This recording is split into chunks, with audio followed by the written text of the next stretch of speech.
Salut, c'est Marco de Top for Phone et on se retrouve aujourd'hui pour une nouvelle vidéo d'unboxing, de déballage du Sony Xperia 10, 6, 10 Mark 6, 10, 6e génération du Sony Xperia 10. Un mobile commercialisé au prix maximum conseillé de 399 €.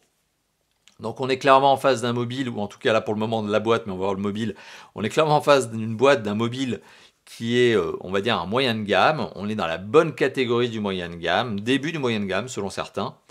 Un téléphone qui présente très bien, on va voir ça tout de suite lors de cette vidéo bien sûr. Et eh bien, quoi d'autre? Bah non, ouvrons cette boîte qui a déjà été ouverte. La boîte n'est pas toute neuve, mais ça permet malgré tout de vous présenter un petit peu son contenu.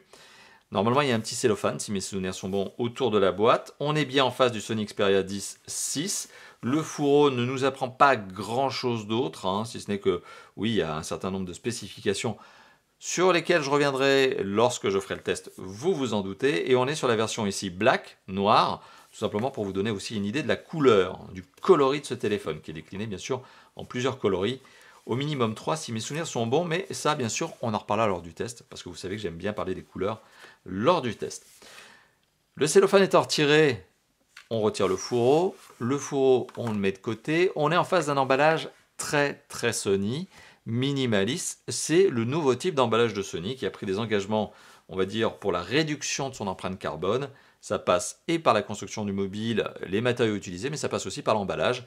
Et ici on est sur un emballage extrêmement minimaliste. Une fois le fourreau retiré, on peut retirer le couvercle. Le téléphone se trouve à l'intérieur bien sûr de la boîte. Normalement, il a un film protecteur dessus, une sorte de papier justement qui vous assure qu'il ne sera pas rayé pendant le transport, mais vitre traitée anti-rayures anti-casse, le doute sur cet aspect-là ne me semble pas permis. Je ne pense pas que ce téléphone ait un quelconque risque à ce niveau-là. On est sur un téléphone qui est un moyen de gamme, qui présente très bien, qui possède cet aspect, ce look très Sony, dans le sens où on a vraiment des angles extrêmement droits, un petit peu d'arrondi malgré tout sur les coins, ça a été retravaillé, et cette forme de capteur photo très Sony. Un Sony, c'est vraiment un design à part entière, c'est un design très épuré, et qui correspond finalement avec cette image très minimaliste de la marque. Minimaliste dans son design, un design très slick, très minimaliste, très propre, très clean. Hein? Le téléphone, très sympathique, posé sur on va dire, un socle en carton et sur lequel, eh bien, sous lequel, enfin en tout cas le téléphone, mais sur lequel le socle, on retrouve de la documentation. Alors le genre de documentation qui un jour disparaîtra parce que franchement, personne ne lit ça, mis à part ce petit guide là, cette petite notice qui vous apprend comment justement accéder aux emplacements de carte SIM, comment allumer le téléphone, mis à part ça là, qui est en fait, on va dire, une sorte de guide de démarrage rapide. Tout le reste, ça là, c'est de la documentation inutile. Alors ça, j'ai bon espoir que ça disparaisse un jour. C'est de la réglementation, hein, c'est légal, hein, ça, Sony n'a pas le choix. Hein. Mais bon, ça disparaîtra probablement un jour. De même que, finalement, de même que le reste. Parce que si vous regardez bien, il n'y a rien d'autre. Il n'y a pas de trombone, il n'y a pas d'aiguille pour retirer les cartes SIM, en tout cas le slot. Pourquoi? Parce qu'il se retire à la main, tout simplement. Donc pas besoin de trombone, le slot se retire comme ça.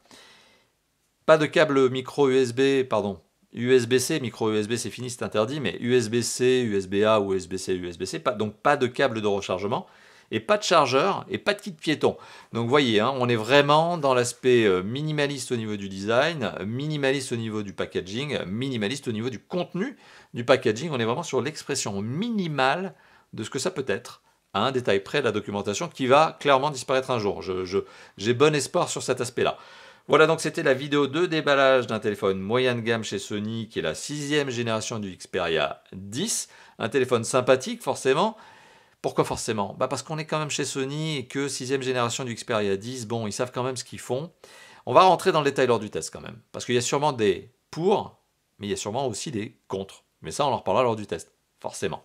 Voilà, merci d'avoir vu cette vidéo. Je n'ai pas grand chose d'autre à ajouter, si ce n'est, je me répète, merci. Merci aussi pour le like que vous allez lâcher, le commentaire que vous allez peut-être faire en dessous, justement, de cette vidéo, et aussi l'abonnement à la chaîne YouTube. C'est un bouton qui se trouve tout en bas à droite de la vidéo, et qui s'appelle plus un abonnement. Voilà, tout est dit. Sur ce, on se dit de nouveau à très bientôt, et encore merci d'avoir vu la vidéo. Allez, à bientôt. Ciao, ciao.